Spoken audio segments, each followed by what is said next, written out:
Hello hi అందరికీ. ఈ game చూసారా? దీన్నే సెవెన్ పెంకుల ఆట అంటారు. పిల్లలు సరదాగా ఈవినింగ్ టైంలో సరదాగా ఆడుతుంటే చాలా సరదా అనిపించింది. పిల్లలందరూ ఒక చోటకి చేరి అందరూ సెవెన్ పెంకులట ఆడుతుంటే ఈవినింగ్ టైము పచ్చదనంలో ఆడుతుంటే చాలా ఆస్వాదంగా చూడాలనిపించి చాలామంది వచ్చి సరదాగా ఆడుతున్నారు.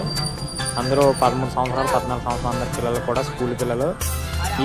దీన్ని చిన్నప్పుడు మనం సరదాగా ఆడేవాళ్ళం. ఇప్పుడు చాలా రోజుల తర్వాత మా ఊర్లో పిల్లలతో సరదాగా ఆడుతుంటే చాలా ఆనందం అనిపించింది.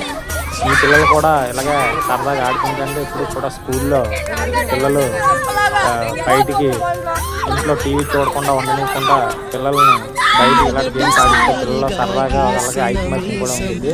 దీన్నే సెవెన్ పెంకులు అంటారు. చూడండి పిల్లలు ఎంత సరదాగా ఆడుతున్నారు.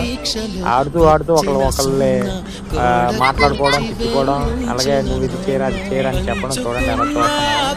సరదాగా అందరూ ఒక దగ్గర చేరి ఒకళ్ళని మనోభావాలు పంచుకోవటం అనేది చాలా సరదా అనిపించింది. చూడండి ఆడుతుంటే ఒకళ్ళని ఫైటింగ్ చేసుకోవడం, తిట్టుకోవడం చిన్నప్పుడు నేను కూడా అలాగే చేసేవాళ్ళం. చూడండి పెడుతుంటే వాళ్ళ సరదా చూడండి చాలా సరదా.